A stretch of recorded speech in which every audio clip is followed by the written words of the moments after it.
ഓം നമോ ഭഗവതേ വാസുദേവായ. ഓം നമോ ഭഗവതേ വാസുദേവായ. ഓം അജ്ഞാനതിമിരാന്തസ്യ ജ്ഞാനാഞ്ജനശലാകയാ ചക്ഷുരുന്മീലിതം യേന തസ്മൈ ശ്രീ ഗുരവേ നമഃ. ശ്രീചൈതന്യമനോഭീഷ്ടം സ്ഥാപിതം യേന ഭൂതലേ സ്വയം രൂപകഥാ മഹ്യം ദദാതി സ്വപദാന്തികം. വന്ദേഹം ശ്രീഗുരോ ശ്രീയുതപദകമലം ശ്രീഗുരൂൻ വൈഷ്ണവാംശ്ച ശ്രീരൂപം സാഗ്രജാതം സഹഗണ രഘുനാഥാന്യുതം തം സജീവം സാദ്വൈതം സാവധൂതം പരിജനസഹിതം കൃഷ്ണചൈതന്യദേവം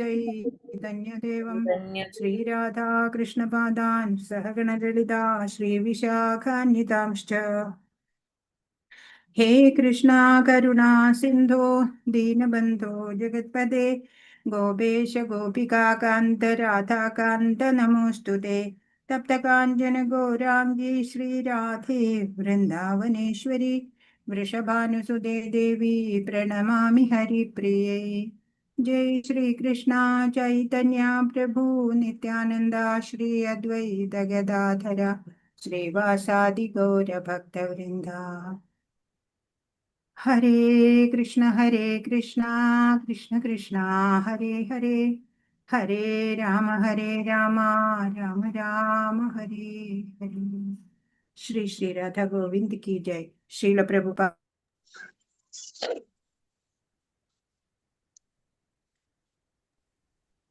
എല്ലാവർക്കും പ്രണാമം.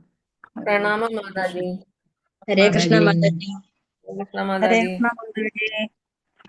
ഹരേ കൃഷ്ണ. ഹരേ കൃഷ്ണ മാതാജി. ഹരേ കൃഷ്ണ. വീഡിയോ കാണുന്നില്ലല്ലോ മാതാജിനെ കാണാൻ മേല. കാണുന്നില്ലേ?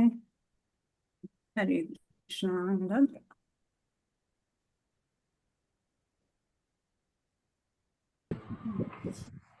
കാണുന്നില്ല ഒന്നേ? എന്തോ ഓക്കെ. ഹരേ കൃഷ്ണ. എല്ലാവർക്കും പ്രണാമം. എല്ലാവർക്കും പ്രണാമം. ശ്രീ ശ്രീ രാധാ ഗോവിന്ദ് ടെമ്പിൾ ഇസ്കോൺ ബാംഗ്ലൂരിൽ നിന്നുള്ള ഭഗവത്ഗീത പഠനം ക്ലാസ്സിലേക്ക് എല്ലാവർക്കും സ്വാഗതം. ഹരേ കൃഷ്ണ. അപ്പൊ അക്ഷരബ്രഹ്മയോഗം എന്നുള്ള 8ാം അധ്യായം, പരമപദപ്രാപ്തി എന്നുള്ള 8ാമത്തെ അധ്യായത്തിലേക്ക് നമ്മൾ വരികയാണ്. അപ്പോൾ നമ്മൾ കഴിഞ്ഞ അധ്യായത്തിലും എന്താ പഠിച്ചത്? കഴിഞ്ഞ അധ്യായത്തിന്റെ തുടർച്ച തന്നെയാണ് ഈ അധ്യായം. അപ്പൊ ഭഗവാന് ശരിയായിട്ട്, അതായത് നാശമില്ലാത്ത ആ ബ്രഹ്മത്തിനെ, സത്യത്തിനെ പൂർണ്ണമായിട്ട് അറിയാവുന്നവര് മരണവേളയില് ഭഗവത് സ്മരണയോടെയാണ് ശരീരം വിടുക. അപ്പോൾ അവർക്ക് ഭഗവാന്റെ ഭാവത്തെ പ്രാപിക്കാൻ സാധിക്കുന്നു എന്ന് പറയും. ഈ അധ്യായത്തിൽ അത് കൂടുതൽ പറയും. ഈ പ്രപഞ്ച വസ്തുക്കളിലെല്ലാം ഭഗവാനുണ്ട്. നമ്മൾ കണ്ടു അല്ലേ? ജലത്തിന്റെ രസം, സൂര്യചന്ദ്രന്മാരുടെ പ്രകാശം, വേദത്തിലെ ഓംകാരം, ആകാശത്തിന്റെ ശബ്ദം, മനുഷ്യരുടെ പൗരുഷം, തേജസ്സികളുടെ തേജസ് അല്ലേ, പൃഥ്വിയുടെ ഗന്ധം, അങ്ങനെ പലതും. ഭഗവാനെ ആശ്രയിച്ചാല് നമുക്ക് മായയിൽ നിന്ന് രക്ഷ നേടാം എന്ന് നമ്മൾ മനസ്സിലാക്കി. ശരീരം ത്യജിച്ചു കഴിഞ്ഞാല് ഈ ജീവന്റെ ഗതി എന്താണ് എന്ന് ഈ അധ്യായത്തിലൂടെ പറഞ്ഞു തരാണ്. അചഞ്ചല ഭക്തിയോടെ ഈ ജീവിതകാലം മുഴുവനും സാധന ചെയ്തുകൊണ്ട് ഒരാള്, വിശേഷിച്ച് മരണവേളയില് ഭഗവാൻ കൃഷ്ണനെ സ്മരിക്കുക വഴി ഈ ഭൗതിക ലോകങ്ങൾക്കൊക്കെ അപ്പുറത്തുള്ള ആ ഭഗവത് ധാമത്തില് അല്ലെ, ആ കൃഷ്ണലോകം, ഗോലോക വൃന്ദാവനത്തില് പോകാൻ സാധിക്കും എന്ന് ഭഗവാൻ ഇവിടെ പറഞ്ഞു തരാണ്. നമുക്ക് പോകാം 8ാം അധ്യായത്തിലേക്ക്.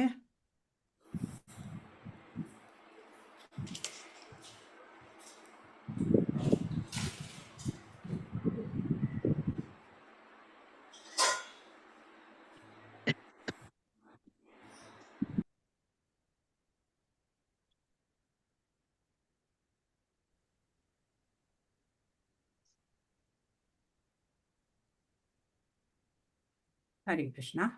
പരമപദപ്രാപ്തി എന്നുള്ള 8ാമത്തെ അധ്യായമാണ് നമ്മൾ നോക്കുന്നത്. ശ്രീ ശ്രീ രാധാ ഗോവിന്ദ് കി ജയ്. 6 വിഭാഗങ്ങളായിട്ട് അധ്യായത്തിനെ തിരിച്ചിട്ടുണ്ട്. 1 മുതൽ 4 വരെ അർജുനന്റെ ചോദ്യങ്ങൾക്ക് ഭഗവാൻ നൽകിയ ഉത്തരങ്ങളും, 5 മുതൽ 8 വരെയുള്ള ശ്ലോകങ്ങൾ മരണവേളയിൽ ഭഗവാനെ സ്മരിക്കുന്നതിനെ കുറിച്ച്, 9 മുതൽ 13 വരെ ഭഗവത് സ്മരണത്തിനെ കുറിച്ച് ധ്യാനമാർഗത്തിലൂടെ, 14 മുതൽ 16 വരെ ശുദ്ധ ഭക്തിയുത സേവനത്തിനെ കുറിച്ച്, 17 മുതൽ 22 വരെ ഭൗതികവും ആധ്യാത്മിക ലോകത്തിന്റെ താരതമ്യമാണ്. 23 മുതൽ 28 വരെ പരമോന്നത പ്രാപിക്കാനുള്ള ഭക്തിയുടെ പരമാധികാരമാണ് പറയുന്നത്. ഹരേ കൃഷ്ണ. അർജുനന്റെ ചോദ്യങ്ങൾക്ക് ഭഗവാൻ നൽകിയ ഉത്തരങ്ങളാണ് ആദ്യത്തെ വിഭാഗത്തിലൂടെ നമ്മൾ നോക്കാൻ പോകുന്നത്. അപ്പോ ഈ അധ്യായം തുടങ്ങുന്നതും അർജുനന്റെ ചോദ്യത്തോടെ തന്നെയാണ്. ശിഷ്യൻ സംശയം ഉന്നയിക്കുന്നത് ഗുരുവിന് ഇഷ്ടമാണ് അല്ലെ. ബുദ്ധിമാനായ ശിഷ്യൻ എപ്പോഴും സംശയാലുവായിരിക്കും. അപ്പോ അർജുന ഉവാച കിം തദ് ബ്രഹ്മ കിം അധ്യാത്മം കിം കർമ്മ പുരുഷോത്തമ അധിഭൂതം ച കിം പ്രോക്തം അധിദൈവം കിമുച്യതേ. അർജുനൻ ചോദിച്ചു, ഹേ പുരുഷോത്തമ, എന്താണ് ബ്രഹ്മം? ആത്മാവെന്നാൽ എന്താണ്? ഫലോധിഷ്ഠ കർമ്മം എന്നാൽ എന്താണ്? ഭൗതിക പ്രപഞ്ചമെന്നും ദേവന്മാരെന്നും പറയപ്പെടുന്നത് എന്താണ്? ചോദ്യ പരമ്പരയാണ് അല്ലെ, ഒരു ചോദ്യമല്ല. അങ്ങനെ കുറെ ചോദ്യങ്ങളാണ് ഇവിടെ ചോദിക്കുന്നത്. നമ്മള് ഭഗവാനെ ഓർക്കാൻ സാധിക്കാൻ വേണ്ടിയിട്ടാണ് അർജുനൻ ഇങ്ങനെ പലതും ചോദിക്കുന്നത്. നോക്കാം. വൈദിക നിഘണ്ടു അനുസരിച്ച് മനസ്സ്, ശരീരം, ജീവൻ, ഇന്ദ്രിയങ്ങൾ ഇവയ്ക്കെല്ലാം ആത്മാവ് എന്ന പേര് അനുയോജ്യമത്രേ. അപ്പൊ വൈദിക നിഘണ്ടു പറയുന്നുണ്ട് അല്ലെ, ഈ ബ്രഹ്മം, പരമാത്മാവ്, ഭഗവാൻ എന്ന് ഭഗവാനെ, ഈശ്വരനെ, ആ പരമാത്മാവിനെ വിലയിരുത്തുന്നുണ്ട്. വ്യക്തിഗത ആത്മാവും ബ്രഹ്മം തന്നെയാണ് എന്ന് പറയും. ശരീരം, മനസ്സ്, ജീവൻ എന്നീ നിലകളിൽ ഉപയോഗിക്കാറുള്ള ആത്മശബ്ദത്തെക്കുറിച്ചും ഒക്കെ അർജുനൻ അറിയാൻ ആഗ്രഹമുണ്ട്. മനസ്സ്, ശരീരം, ജീവൻ, ഇന്ദ്രിയങ്ങൾ ഇവയ്ക്കൊക്കെയും ആത്മാവ് എന്ന പേര് അനുയോജ്യമാണ് എന്ന് വൈദിക സാഹിത്യത്തിലൊക്കെ പറഞ്ഞിട്ടുണ്ട്. വീണ്ടും ചോദ്യങ്ങള്. ആദിയജ്ഞ കഥം കോത്ര ദേഹേസ്മിൻ മധുസൂദന പ്രയാണകാലേ ച കഥം ജ്ഞേയോസി നിയതാത്മഭി. പറയാണ് മധുസൂദന, ആരാണ് യജ്ഞദേവത? ഈ ശരീരത്തിൽ അദ്ദേഹം എങ്ങനെ കുടികൊള്ളുന്നു? ഭക്തിയുത സേവന നിരതരായവർക്ക് മരണവേളയിൽ അങ്ങയെ എങ്ങനെ അറിയാൻ കഴിയും? വീണ്ടും അപ്പൊ 2 ശ്ലോകങ്ങളിലായിട്ട് അർജുനന്റെ ചോദ്യങ്ങൾ വരികയാണ്. എന്താണ് യജ്ഞ ദേവത? ഇന്ദ്രനോ വിഷ്ണുവോ ആകാം. വാസ്തവത്തിൽ സന്ദേഹ സൂചകങ്ങളായ ഈ ചോദ്യങ്ങൾ കൃഷ്ണാവബോധമുള്ള ഭക്തനായ അർജുനന്റെ മനസ്സിൽ ഉദിക്കാൻ പാടില്ലാത്തതായിരുന്നു. ഈ സംശയങ്ങൾ രാക്ഷസന്മാരെ പോലെയാണ്. രാക്ഷസന്മാരെ കൊല്ലുന്നതിൽ വിദഗ്ധനാണ് കൃഷ്ണൻ. കുറെ അസുരന്മാരെ ചെറുതിലെ കുഞ്ഞുകുട്ടിയായിരിക്കുമ്പോ കൊന്നിട്ടുണ്ട്. ഇവിടെ അർജുനൻ കൃഷ്ണനെ മധുസൂദന എന്ന് അഭിസംബോധന ചെയ്യുന്നത് കൊണ്ട് തന്റെ മനസ്സിൽ ഉദിച്ച ആസുരങ്ങളായ സംശയങ്ങളെ കൃഷ്ണൻ നശിപ്പിക്കുമെന്നാണ് അർത്ഥമാക്കുന്നത്. അപ്പോ മനസ്സില് ആസുരീകങ്ങളായ പല സംശയങ്ങള്, ആ അസുരന്മാരെയൊക്കെ ഭഗവാൻ ആധികാരികമായിട്ട് നശിപ്പിക്കാൻ പ്രാപ്തിയുള്ളത് ആർക്കാണ്? ആ പുരുഷോത്തമനായിട്ടുള്ള ആ മധുസൂദനന് തന്നെയാണ്. അതുകൊണ്ടാ ഇങ്ങനെയുള്ള ഒരു ചോദ്യ പരമ്പര തന്നെ ഇവിടെ ഉണ്ടായത്. ഹരികൃഷ്ണ. അപ്പോ ഉത്തരം പറയാൻ തുടങ്ങും ഇപ്പോ.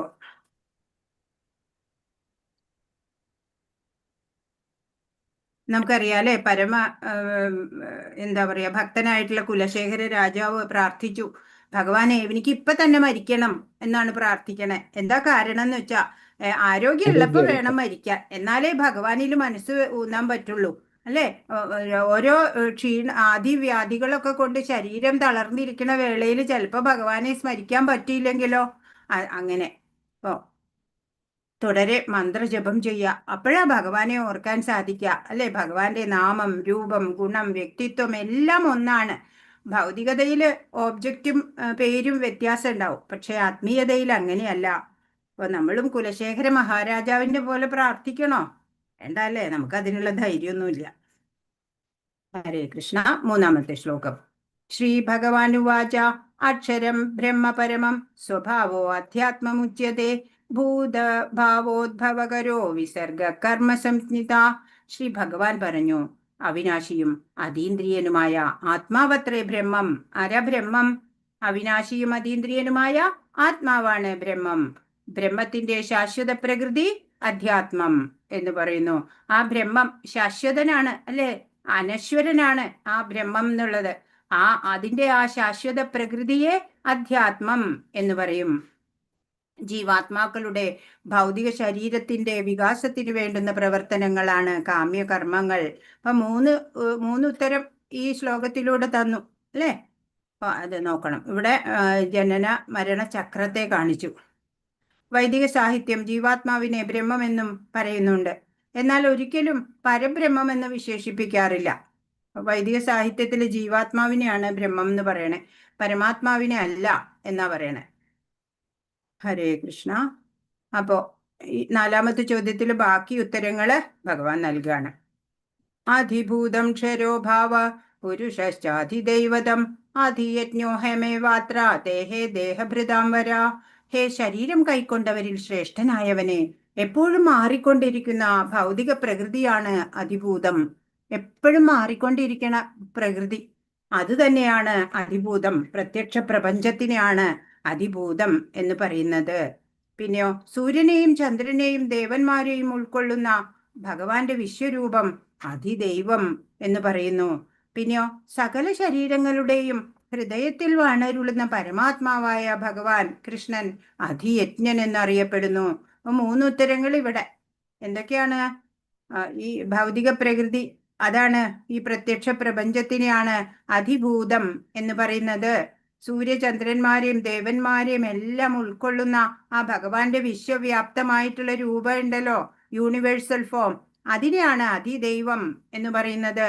പിന്നെയോ സകല ശരീരത്തിലും അന്തര്യാമിയായിട്ട് കുടികൊള്ളുന്ന ആ പരമാത്മാവായ ഭഗവാൻ അധിയജ്ഞൻ എന്നറിയപ്പെടും.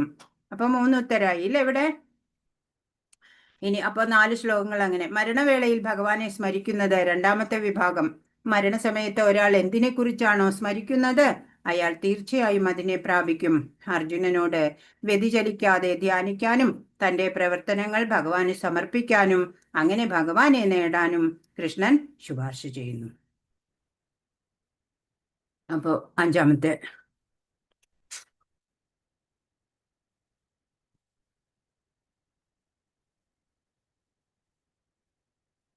ബ്രഹ്മത്തിന്റെ പല ഭാവങ്ങളുണ്ട് അല്ലെ, എല്ലാം ഭഗവാൻ തന്നെയാണ്.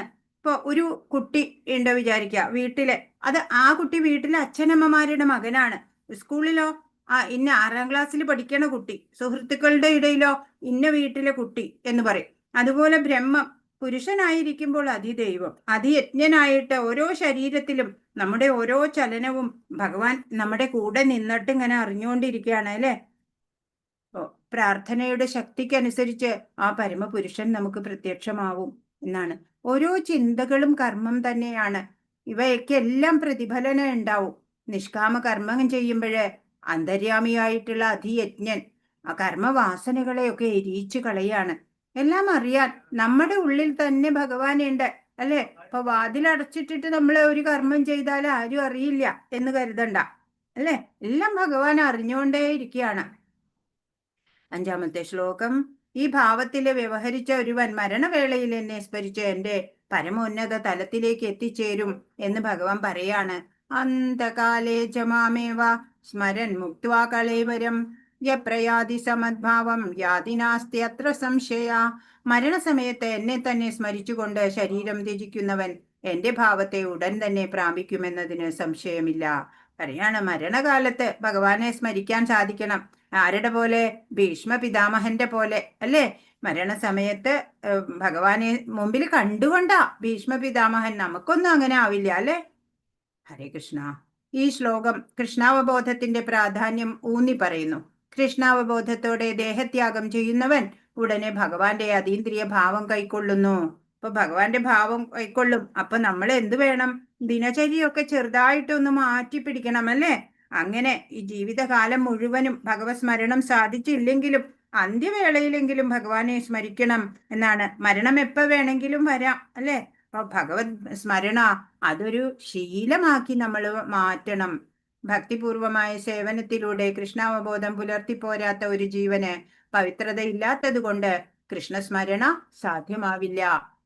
അതുകൊണ്ട് ഒരാൾ ജീവിതത്തിന്റെ ആരംഭഘട്ടം മുതൽക്കേ കൃഷ്ണാവബോധം ശീലിക്കണം. നിര്യാണ വേളയിൽ വിജയം വരിക്കണമെങ്കിൽ കൃഷ്ണസ്മരണ അത് അത്യന്താപേക്ഷിതമാണ് എന്ന് പറയാണ്. അന്ത്യകാലത്ത് എന്നെ സ്മരിക്കുന്നവർ എന്നിലേക്ക് എത്തുന്നു എന്ന് ഒരിക്കൽ കൂടി പറയാണ് 6-ാമത്തെ ശ്ലോകം. യം യം വാപി സ്മരൻ ഭാവം ത്യജത്യന്തേ കളേവരം തം തമേ വൈദികൗന്ദേയ സദാ തദ്ഭാവഭാവിത.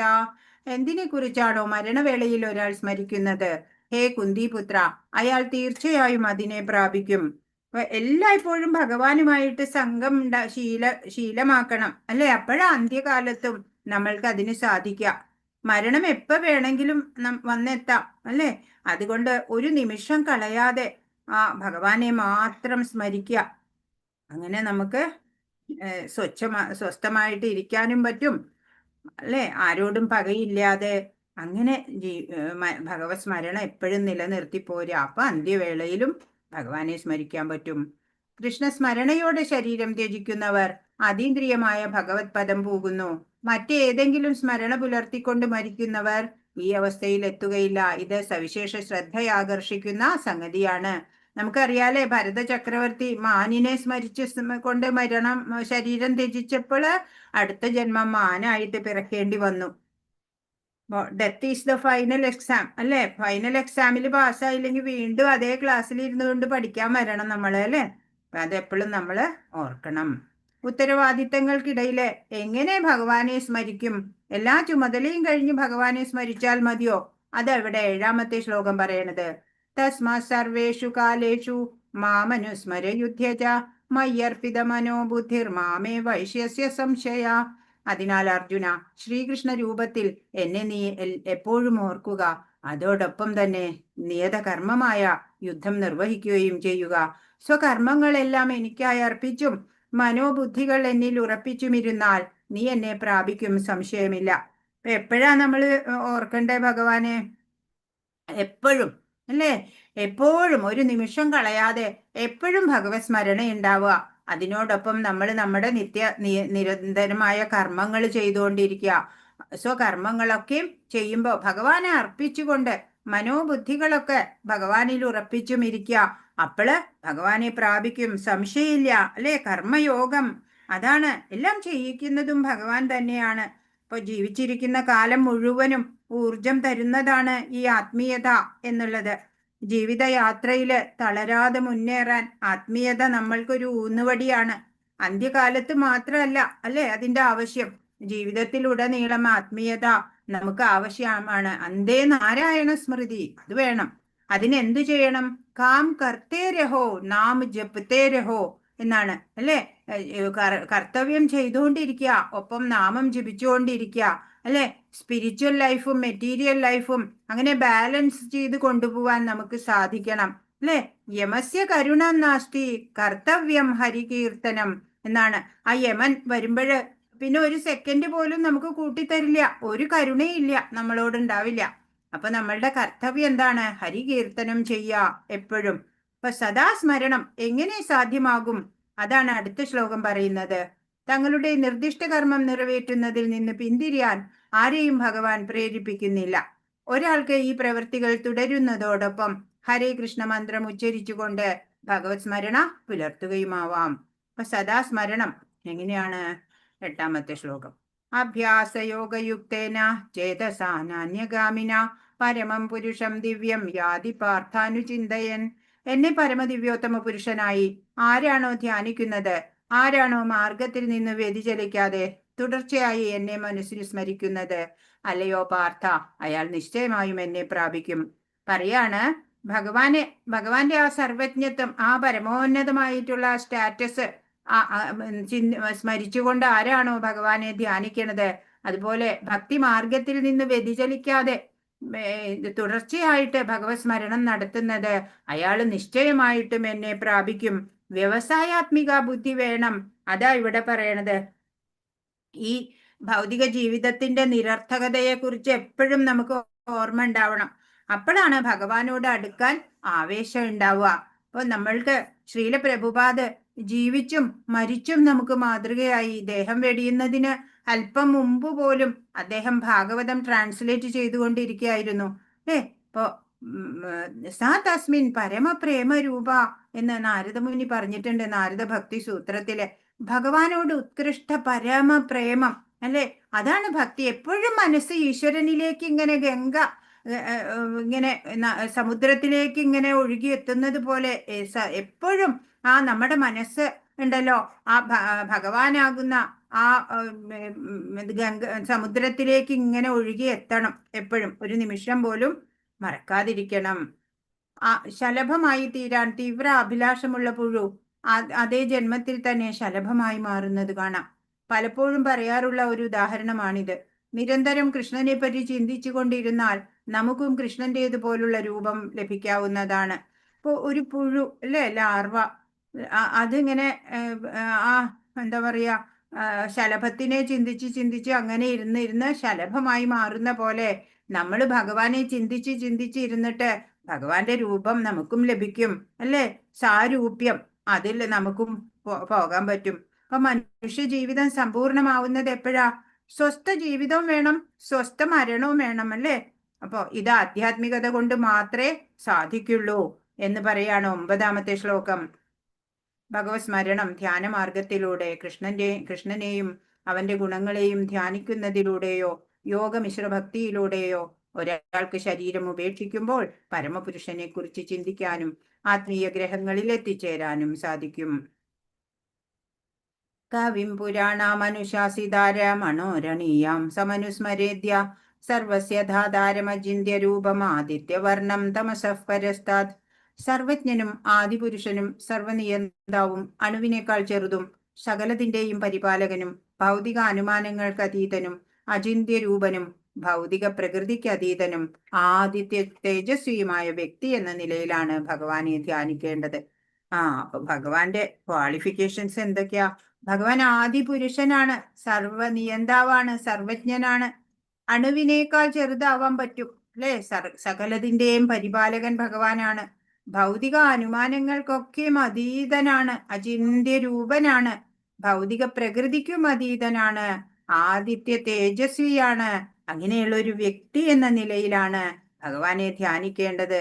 ഭഗവാൻ ദിവ്യൻ, ഭൗതിക പ്രകൃതിക്ക് അതീതനാണ് എന്നറിയണം. അപ്പൊ ഒരു ഗുരുവിന്റെ അടുത്ത് പരിശീലിക്കേണ്ടത് തന്നെയാണ് ഈ ധ്യാനം എന്നുള്ളതൊക്കെ. ഇപ്പൊ ബ്രഹ്മത്തെ അറിഞ്ഞാല് ബ്രഹ്മത്തെ പ്രാപിക്കും എന്ന് തന്നെ 2 ശ്ലോകങ്ങളിലായിട്ട് പറയാണ്. അപ്പൊ ഇവിടെ എന്താ പറയണേ? ഭഗവാൻ കൃഷ്ണനെ ധ്യാനിക്കാനുള്ള 10 വ്യത്യസ്ത വഴികള്. കൃഷ്ണനെ കുറിച്ച് എങ്ങനെയാണ് ചിന്തിക്കുക?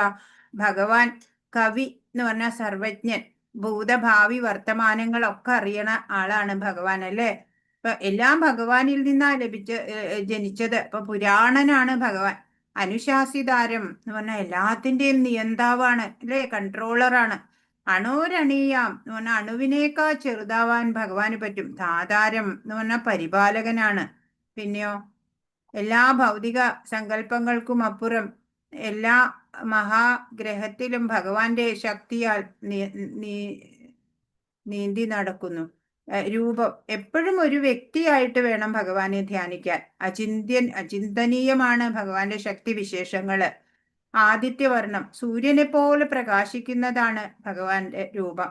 തമസ പരസ്താത് എന്ന് പറഞ്ഞാൽ തമസിന്റെ അപ്പുറത്ത് ദിവ്യമായിട്ടുള്ളതാണ്. അങ്ങനെ 10 വ്യത്യസ്ത വഴികളിലൂടെ കൃഷ്ണനെ കുറിച്ച് ചിന്തിക്കാൻ, സ്മരിക്കാൻ, നമുക്ക് ധ്യാനിക്കാൻ സാധിക്കണം എന്നാണ്. അപ്പൊ മഹായോഗികളായവര് ശരീരം ഉപേക്ഷിക്കുമ്പോഴ് എപ്പോഴും ബ്രഹ്മാവും ശിവനും പോലും വിഷ്ണുവിനെയാണ്, അല്ലെ, സ്മരിക്കുന്നത് എപ്പോഴും. ഇപ്പോ യോഗികളുടെ ശരീരം ഉപേക്ഷിക്കുമ്പോഴെങ്ങനെയാണ്? അതാ ഇവിടെ 10ാമത്തെ ശ്ലോകം. പ്രയാണകാലേ മനസാചലേന ഭക്ത്യായുക്തോ യോഗബലേന ചൈവ ഭ്രുവോർമധ്യേ പ്രാണമാവേശ്യ സമ്യക് സതം പരം പുരുഷമുപൈതി ദിവ്യം. മരണസമയത്ത് യോഗനിഷ്ഠ പൂണ്ട സ്ഥിരമനസ്കനായി പരിപൂർണ ഭക്തിയോടെ ഭ്രൂമധ്യത്തിൽ പ്രാണവായുവിനെ ഉറപ്പിച്ചുകൊണ്ട് ഭഗവത് സ്മരണ ചെയ്യുന്നവൻ തീർച്ചയായും പരമപുരുഷനെ പ്രാപിക്കും. എങ്ങനെയാണ് വേണ്ടത്? യോഗിമാകളൊക്കെ എങ്ങനെയാ ചെയ്യുക?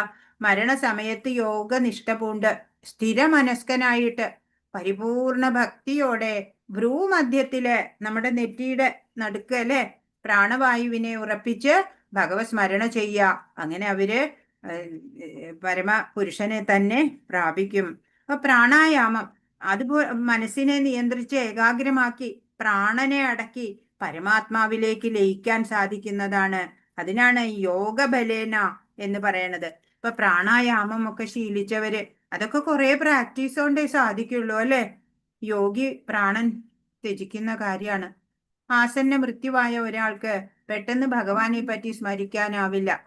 ഏതെങ്കിലും യോഗ അനുഷ്ഠാനം, വിശേഷിച്ചും ഭക്തിയോഗം അയാൾ പരിശീലിച്ചിരിക്കണം.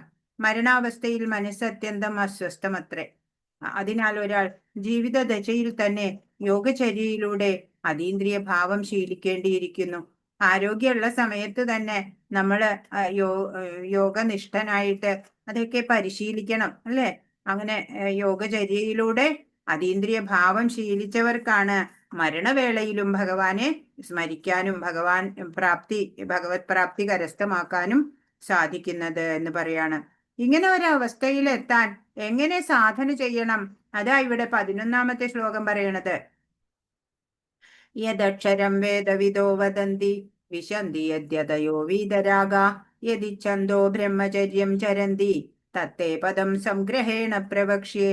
വേദപഠനം ചെയ്തവരും ഓങ്കാരം ഉരുവിടുന്നവരും സന്യാസി വര്യന്മാരും ഏത് ബ്രഹ്മപദം പോകുന്നുവോ, ഏത് പരിപൂർണതയെ ആഗ്രഹിച്ച് ബ്രഹ്മചര്യം സ്വീകരിക്കുന്നുവോ, മോക്ഷപ്രാപ്തിക്ക് കാരണമായ ഈ പ്രക്രിയയെ ഇനി ഞാൻ വിവരിച്ചു തരാം.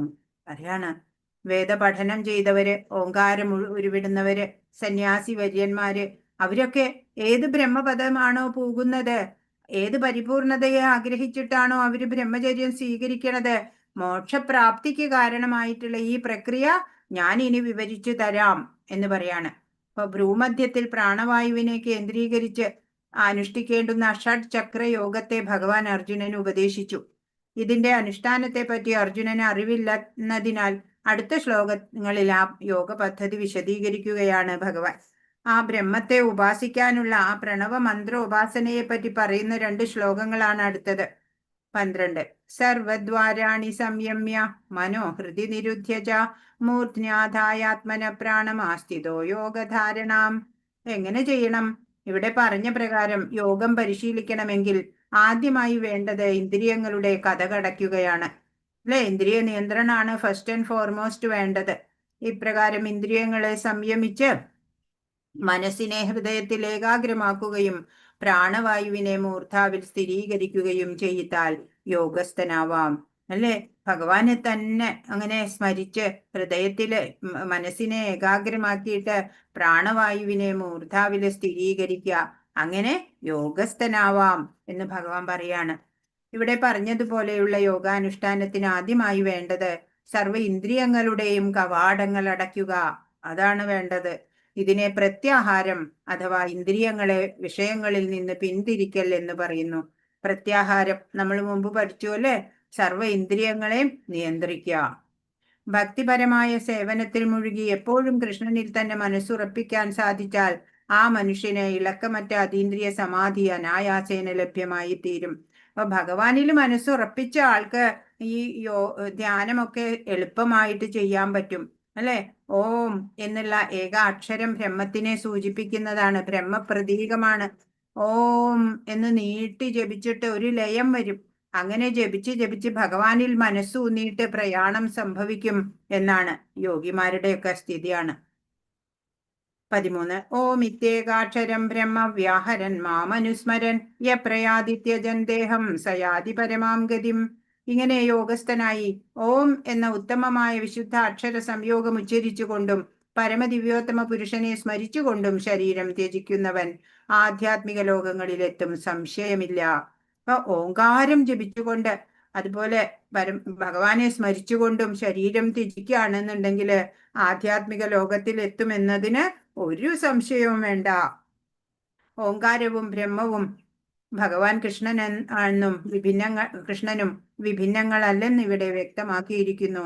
കൃഷ്ണന്റെ അവ്യക്തിഗത ശബ്ദമത്രേ ഓങ്കാരം. ഹരേ കൃഷ്ണ മന്ത്രത്തിൽ ഓങ്കാരം അന്തർലീനമാണ്.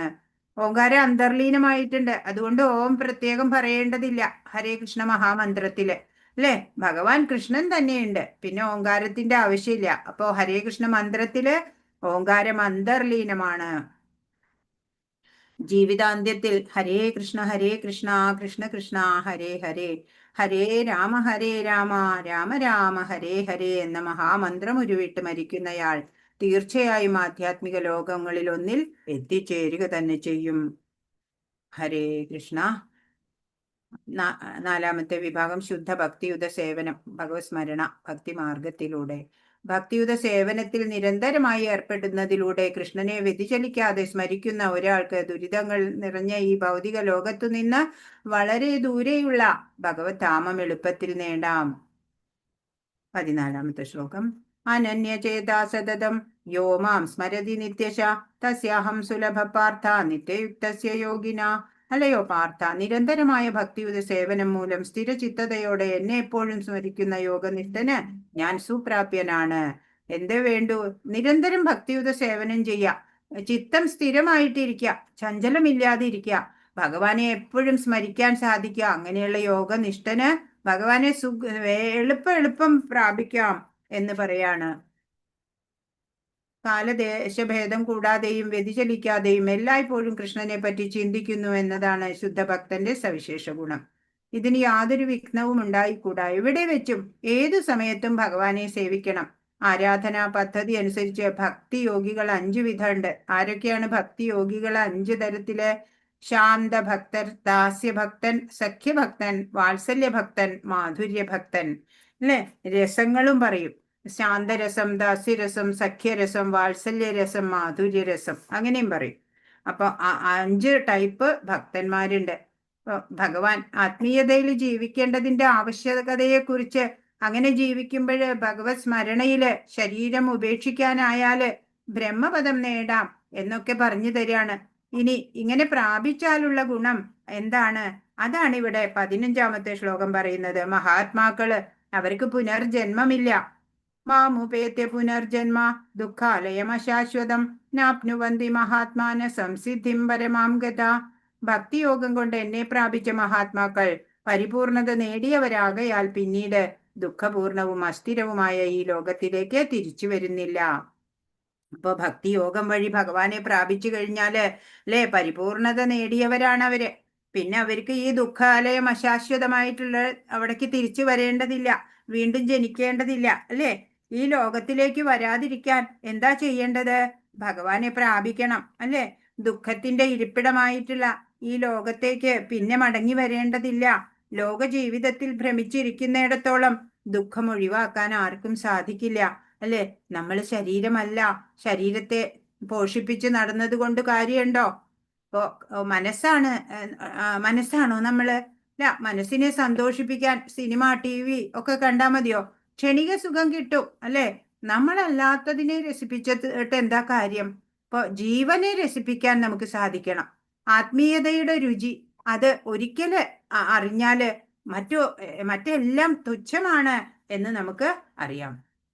അസ്ഥിരമായ ഈ ഭൗതിക പ്രപഞ്ചം ജനനം, വാർദ്ധക്യം, രോഗം, മരണം എന്നിവയാൽ ക്ലേശബഹുലമാകയാൽ പരിപൂർണത നേടി ഗോലോക വൃന്ദാവനമെന്ന കൃഷ്ണലോകം പ്രാപിച്ച ഒരാൾ തിരിച്ചു വരാൻ ആഗ്രഹിക്കുന്നില്ല.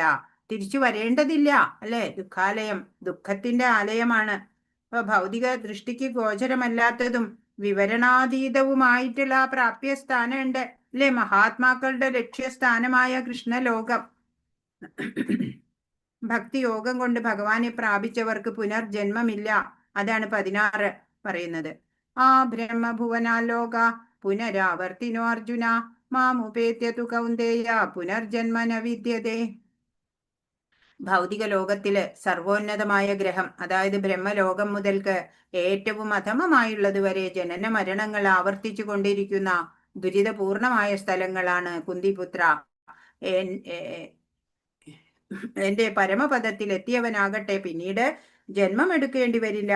ഇപ്പൊ സ്വർഗത്തിനേക്കാളും ശ്രേഷ്ഠമായിട്ടുള്ള ബ്രഹ്മലോകം പോലും ശാശ്വതമായതല്ല. പാതാളം മുതൽ ബ്രഹ്മലോകം വരെയും ഭൗതിക ലോകങ്ങൾ തന്നെയാണ്. ഭൗതിക പ്രപഞ്ചത്തിന്റെ നാശത്തില്, കൽപ്പാന്തത്തില് ബ്രഹ്മാവും വിഷ്ണു ഭക്തന്മാരും ആധ്യാത്മിക പ്രപഞ്ചത്തിലെ തങ്ങളുടെ സവിശേഷ ഗ്രഹങ്ങളിൽ ഇഷ്ടാനുസാരം ചെന്നു ചേരാണ്. ഇപ്പൊ ഭൗതിക ലോകം ഒരു ജയിലാണ്, നമുക്കറിയാലേ. ദുഃഖാലയം അശാശ്വതമാണ്. യത് ഗത്വാന നിവർത്തന്തേ തദ്ധാമ പരമം മമ എന്ന് ഭഗവാൻ പറഞ്ഞിട്ടുണ്ട്. എവിടെ ചെന്നാ പിന്നെ തിരിച്ചു വരേണ്ടതില്ലയോ, അതാണ് എൻ്റെ ധാമം എന്ന് പറഞ്ഞു തരുന്നുണ്ട് അല്ലേ. ഉത്കൃഷ്ട ഗ്രഹങ്ങളിൽ വസിച്ച് കൃഷ്ണ അവബോധത്തിൽ പുരോഗമിക്കുന്നവർ കൂടുതൽ കൂടുതൽ ഔത്കൃഷ്ട്യമുള്ള ഗ്രഹങ്ങളിലേക്ക് ക്രമേണ ഉയർന്ന് മഹാപ്രളയകാലത്ത് ശാശ്വതമായ ആത്മീയ ധാമത്തിലെത്തുന്നു. അപ്പോ അവരെന്താ ചെയ്യണേ? കൂടുതൽ ഉത്കൃഷ്ടമായ ഉന്നതമായ ഗ്രഹങ്ങളിലേക്ക് കടക്കും. അങ്ങനെ അവര് മഹാപ്രളയകാലത്തോ ശാശ്വതമായ ആത്മീയ ധാമത്തിലേക്കും എത്തും. എന്നാൽ ബ്രഹ്മലോകത്തിൽ വെച്ച് കൃഷ്ണാവബോധം പരിശീലിക്കാതിരുന്നാലോ അയാൾക്ക് ഭൂമിയിലേക്ക് തന്നെ തിരിച്ചു വരേണ്ടതായിട്ട് വരും. അപ്പൊ ബ്രഹ്മാവിന്റെ ഒരു ദിവസം കാലഗണന അനുസരിച്ച് പറയാണ് 17ാമത്തെ ശ്ലോകത്തില്, സഹസ്രയുഗ പര്യന്തം അഹര്യത് ബ്രഹ്മണോ വിദു രാത്രിം യുഗ സഹസ്രാന്തം തേ രാത്രവിദോ ജന. മനുഷ്യഗണിതപ്രകാരം 1000 യുഗങ്ങൾ വേണം ബ്രഹ്മാവിന്റെ ഒരു ദിവസത്തിന്. രാത്രിയും അങ്ങനെ തന്നെ. 1000 ചതുർയുഗങ്ങളാണ് ബ്രഹ്മാവിന്റെ ഒരു പകല്. അത്രയും തന്നെയാണ് രാത്രി. ഇപ്പൊ ഇവിടെ പറഞ്ഞിട്ടുണ്ട്, നമ്മുടെ 3,11,40,000 കോടി വർഷങ്ങളാണ് മനുഷ്യഗണിതപ്രകാരം ഒരു ബ്രഹ്മാവിന്റെ ആയുഷ്കാലം. ഈ കണക്കനുസരിച്ച് ചിന്തിക്കും ബ്രഹ്മാവിന്റെ ആയുഷ്കാലം അതിരറ്റതും അസാധാരണവും എന്ന് തോന്നാം. പക്ഷേ നിത്യതയുടെ കാഴ്ചപ്പാടിൽ ഒരു ഇടിമിന്നൽ പോലെ ക്ഷണികമാണത്. നിത്യത കോടാനുകോടി വർഷം മുമ്പ് ഉണ്ടായ ഭൗതിക ലോകമല്ലേ, അതിന്റെ ആ ഒരു നിത്യത, അതിന്റെ കാഴ്ചപ്പാടിൽ നോക്കുകയാണെങ്കിൽ ഈ 3,11,40,000 കോടി വർഷം എന്നുള്ളത് ഒരു ഇടിമിന്നൽ കണക്കേ ഉള്ളൂ എന്നാണ് പറയണത്. ഹരേ കൃഷ്ണ. ബ്രഹ്മാവ് ഉറങ്ങുകയും ഉണരുകയും ചെയ്യുമ്പോഴാണ് അല്ലെ ഇത് ചെയ്യുമ്പോ എന്താ സംഭവിക്കണേ? പ്രപഞ്ച ഘടകങ്ങൾക്ക് ഒക്കെ എന്താ സംഭവിക്കണേ? അതാ ഇവിടെ 18ാമത്തെ ശ്ലോകം പറയുന്നത്. അവ്യക്താദ്വ്യക്തയ സർവ പ്രഭവന്ത്യഹരാഗമേ രാത്രിയാഗമേ പ്രലീയന്തേ തത്രൈവാവ്യക്ത സംജ്ഞകേ. ബ്രഹ്മദിനാരംഭത്തില് സർവഭൂതങ്ങളും അവ്യക്തതയിൽ നിന്ന് പ്രത്യക്ഷീഭവിക്കും. ബ്രഹ്മാവിന്റെ രാവിലെ തുടങ്ങുമ്പോ ദിനം ആരംഭിക്കുമ്പോൾ എന്താ ഉണ്ടാവണേ? സർവഭൂതങ്ങളും അവ്യക്തത്തിൽ നിന്ന് പ്രത്യക്ഷീഭവിക്കും. പിന്നീട് രാത്രിയാകുമ്പോഴോ അവ അവ്യക്തത്തിൽ തന്നെ വീണ്ടും ലയിക്കും. അപ്പൊ ഈ സർവഭൂതങ്ങളും എന്താ ചെയ്യണേ? ബ്രഹ്മാവിന്റെ ദിനാരംഭത്തിൽ പ്രത്യക്ഷീഭവിക്കും. ബ്രഹ്മാവിന്റെ രാത്രിയാവുമ്പോ അവ്യക്തതയിൽ ലയിക്കുകയും ചെയ്യും എന്നാണ്. ബ്രഹ്മാവിന്റെ ദിവസം ബ്രഹ്മദിനാരംഭത്തിൽ സർവഭൂതങ്ങളും അവ്യക്തതയിൽ നിന്ന് പ്രത്യക്ഷീഭവിക്കും. ചാക്രിക സൃഷ്ടിയും നാശവുമാണ്. ബ്രഹ്മാവിന്റെ രാത്രിയില് അവ അവ്യക്തത്തിൽ തന്നെ വീണ്ടും ലയിച്ചു പോവുകയും ചെയ്യും. ബ്രഹ്മാവിൽ നിന്നുണ്ടാവുന്നത് പുതിയവയാണോ? ബ്രഹ്മാവ് ഉറങ്ങുക എന്ന് പറയുമ്പോൾ അത് പ്രളയമാണ്. പ്രളയം വരുമ്പോഴാ ബ്രഹ്മാവിന്റെ രാത്രി എന്ന് പറഞ്ഞാല്. അപ്പൊ ഇത് പുതിയതാണോ? അതാ ഇവിടെ 19ാമത്തെ ശ്ലോകത്തിൽ നമുക്ക് നോക്കേണ്ടത്. ഭൂതഗ്രാമസേവായം ഭൂത്വാ ഭൂതാ പ്രലീയതേ രാത്രിയാഗമേ അവശപാർത്ഥ പ്രഭവത്യഹരാഗമേ. വീണ്ടും വീണ്ടും ബ്രഹ്മദിനാരംഭത്തോടെ സകല ഭൂതജാലങ്ങളും ഉളവാകുന്നു. ബ്രഹ്മനിശ ആഗമത്തിൽ അവയെല്ലാം നിസ്സഹായരായി നശിക്കുന്നു. കൃഷ്ണ അവബോധം ആർജിച്ച മനീഷികൾ മാത്രം ഹരേ കൃഷ്ണ കൃഷ്ണ കൃഷ്ണ ഹരേ ഹരേ ഹരേ രാമ രാമ രാമ ഹരേ ഹരേ എന്ന നാമോച്ചാരണത്തിൽ മുഴുകി മനുഷ്യ ജീവിതത്തെ തികച്ചും ഭഗവത് സേവനത്തിനായി അർപ്പിക്കുന്നു അല്ലേ. കൃഷ്ണാവബോധമുള്ള ഒരു ഭക്തൻ എന്താ ചെയ്യണേ? നാമജപം അല്ലേ, ഭഗവാനിലെ അർപ്പിച്ച് ജീവിക്കുക. ഈ ജന്മത്തിൽ തന്നെ കൃഷ്ണന്റെ ആധ്യാത്മിക ഗ്രഹത്തിൽ പ്രവേശിക്കാനും അവിടെ പുനർജന്മ ക്ലേശത്തിനിടവരാതെ ശാശ്വതാനന്ദം അനുഭവിക്കാനും അങ്ങനെയുള്ള ഭക്തന് സാധ്യമാവും എന്നാണ്.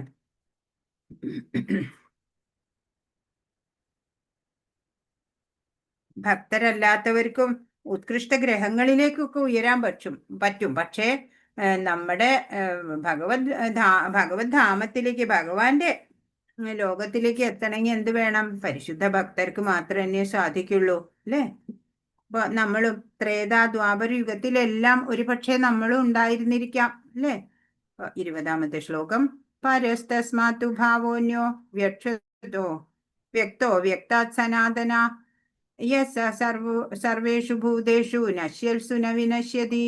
വ്യക്തവും അവ്യക്തവുമായ ഭൗതിക പ്രകൃതിക്ക് അതീതമായി സനാതനമായ മറ്റൊരു വ്യക്തഭാവമുണ്ട്. സമുത്കൃഷ്ടമായ അതിന് ഒരിക്കലും നാശമില്ല. സർഗ അവസാനത്തിലും അത് അതേപോലെ നിലനിൽക്കുന്നു എന്നാണ്. ഇപ്പോ സനാതനമായിട്ടുള്ള ഭഗവാന്റെ ആ ശക്തി അല്ലെ, നമ്മുടെ എത്രയാ 3,11,40,40,000 കോടി വർഷങ്ങളാണ് മനുഷ്യഗണിത പ്രകാരം ഒരു ബ്രഹ്മാവിന്റെ ആയുഷ്കാലം. ഈ കണക്കനുസരിച്ച് ചിന്തിക്കുമ്പോൾ ബ്രഹ്മാവിന്റെ ആയുഷ്കാലം അതിരറ്റതും അസാധാരണവും എന്ന് തോന്നാം. ഇത് നമ്മൾ മുമ്പും വായിച്ച സെന്റൻസ് തന്നെയാണ്. ബ്രഹ്മാവിന്റെ നിദ്ര എന്ന് പറഞ്ഞാൽ നൈമിത്തിക പ്രളയാണ്. ഈ പ്രളയവും പ്രഭവവും സംഭവിക്കുമ്പോഴും ഈ ചൈതന്യം സദാ നിലനിൽക്കും അല്ലേ ഭഗവാൻ. ഒരിക്കലും നശിക്കാത്ത ചൈതന്യം തന്നെ ഓരോ ജീവന്റെയും പരമഗതി. അതാ 21ാമത്തെ ശ്ലോകം പറയുന്നത്. അവ്യക്തോ അക്ഷര ഇത്യുക്ത സ്തമാഹു പരമാം ഗതി യം പ്രാപ്യന നിവർത്തന്തേ തഥാമ പരമം മമ. വേദാന്തികൾ അവ്യക്തമെന്നും അക്ഷയമെന്നും വിശേഷിപ്പിക്കുന്നതും പരമമായ പ്രാപ്യസ്ഥാനമെന്നറിയപ്പെടുന്നതും ഒരിക്കൽ എത്തിച്ചേർന്നാൽ പിന്നെ മടങ്ങി വരേണ്ടതില്ലാത്തതുമാണ് എൻ്റെ പരമധാമം. ഭഗവാൻ പറയാണ്, ഒരിക്കൽ എത്തിച്ചേർന്നാൽ പിന്നെ വരണ്ട. അവ്യക്തമാണ്, അക്ഷയമാണ്, പരമമായ പ്രാപ്യസ്ഥാനമാണ്. അവിടെ ഒരിക്കൽ ചെന്നു ചേർന്നാൽ പിന്നെ തിരിച്ചു വരേണ്ടതില്ല.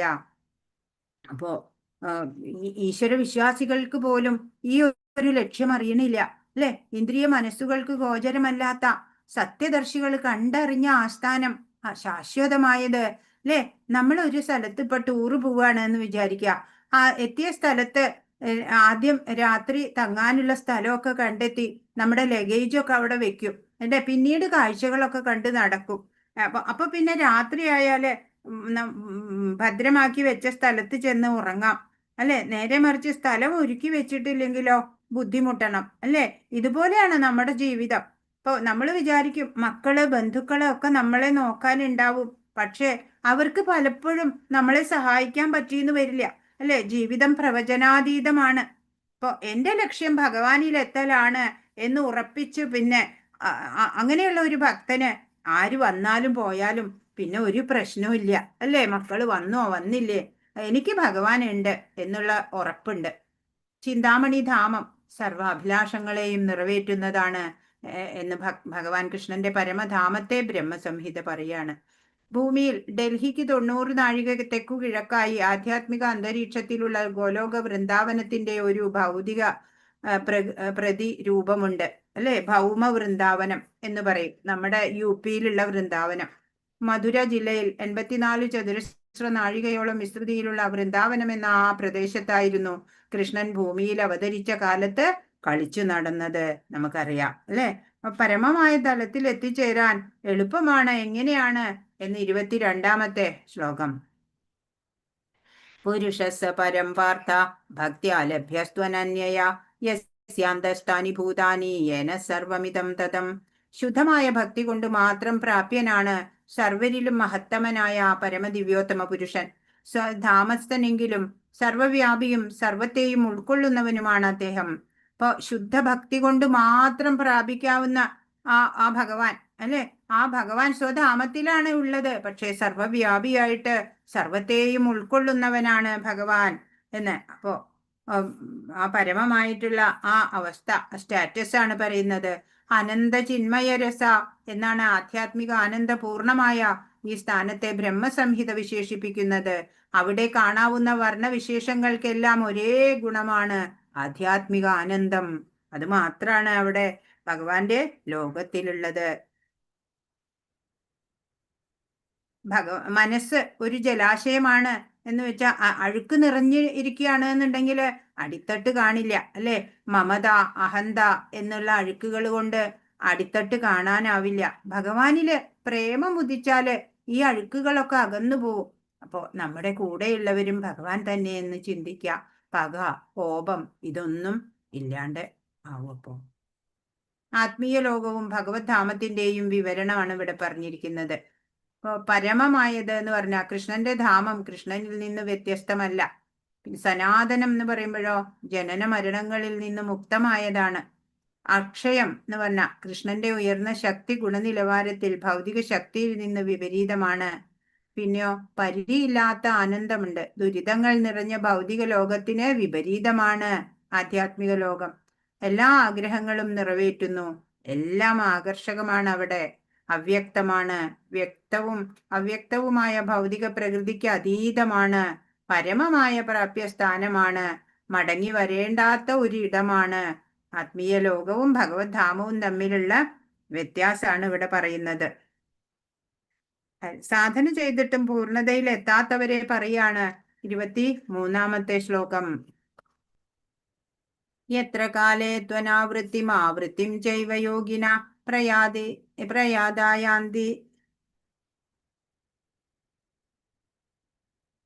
പ്രയാതായാന്തി തം കാലം വക്ഷ്യാമി ഭരതർഷഭ.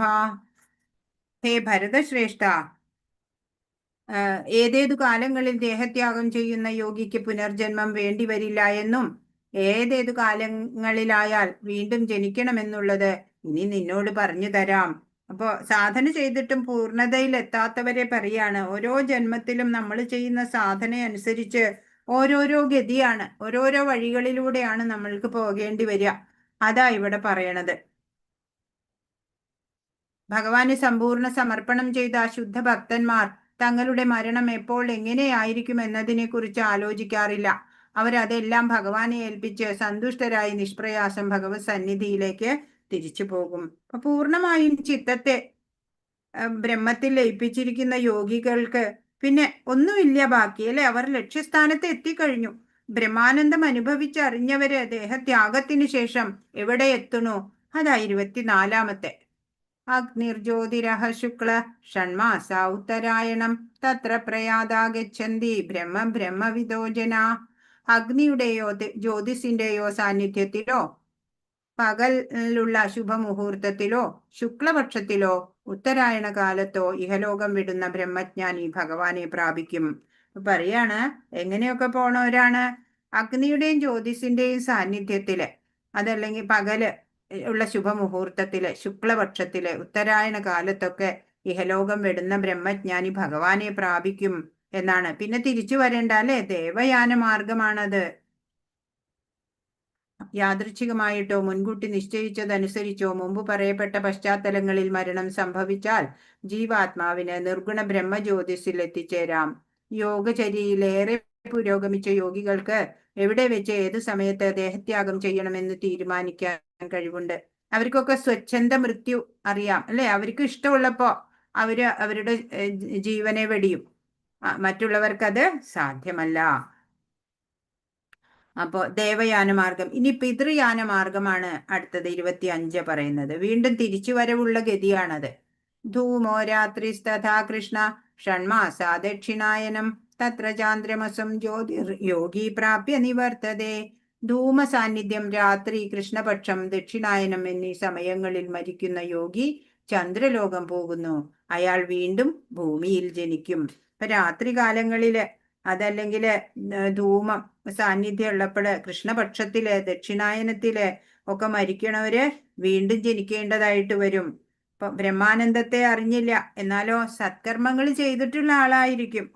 ദക്ഷിണായനത്തിനെ, രാത്രിയെ പ്രതിനിധാനം ചെയ്യുന്ന ദേവതമാരാലെ നയിക്കപ്പെടും അവര്.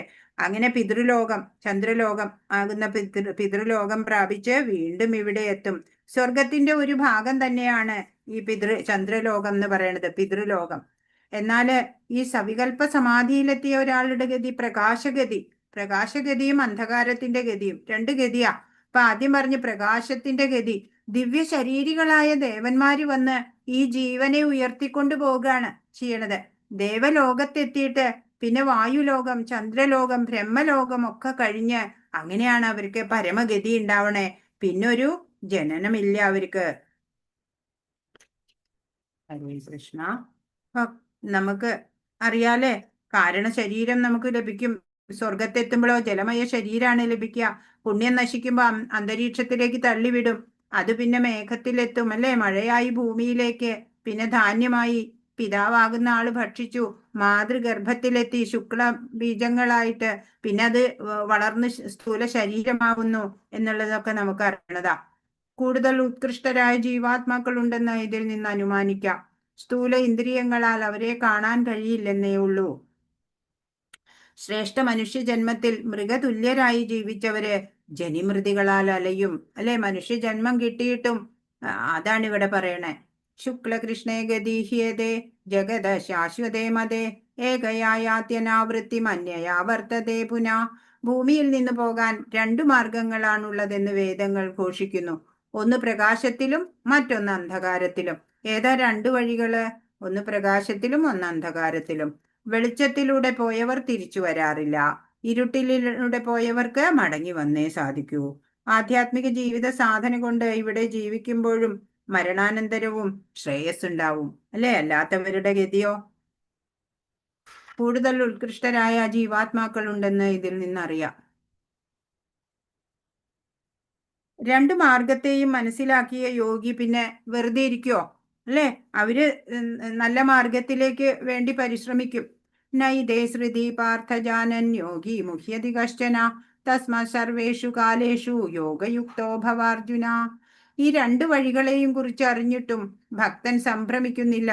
അതിനാൽ അർജുന, എല്ലായ്പ്പോഴും ഭക്തിയിൽ ഉറച്ചു നിൽക്കുക. ഇപ്പോ എന്താണ് ഭക്തിയോഗം? അത് തന്നെയാണ് ശ്രേയസ്സിനുള്ള വഴി എന്ന് വീണ്ടും പറയാണ്. ഇപ്പൊ ജ്ഞാനയോഗിയോ കർമ്മയോഗിയോ ആയാലും യോഗയുക്തനായി ഭവിക്കണം. ലക്ഷ്യം വ്യക്തമായി മനസ്സിലാക്കണം. ആത്മസാക്ഷാത്കാരമാണ് ലക്ഷ്യമാക്കേണ്ടത്. അല്ലേ? അപ്പൊ അതാ അവിടെ പറയണത്.